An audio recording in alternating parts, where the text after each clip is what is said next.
இந்த செயின் வாங்கி கொஞ்ச நாள் தான் இருக்கும். பட் கொஞ்ச நாளே ரொம்பவே கருத்து போயிடுச்சு.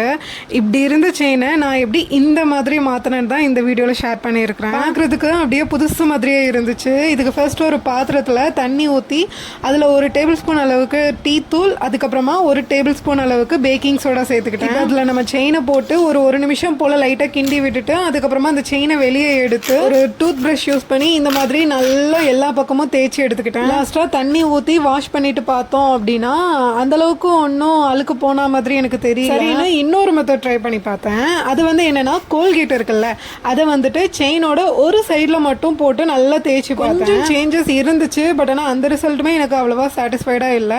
சரின்னு இன்னொரு மெத்தட் ட்ரை பண்ணி பார்த்தேன். இதுதான் எனக்கு ஒர்க் அவுட் ஆச்சுன்னே சொல்லலாம். என்னன்னா விபூதி இருக்குல்ல, அதை கொஞ்சமாக கையில் எடுத்துட்டு செயினில் எல்லா பக்கமும் இந்த மாதிரி கொஞ்சம் கொஞ்சமாக தேய்ச்சிட்டு அதுக்கப்புறமா வாஷ் பண்ணிட்டோம் அப்படின்னா இந்த மாதிரி நல்லா புதுசு மாதிரி எனக்கு ஆயிடுச்சு.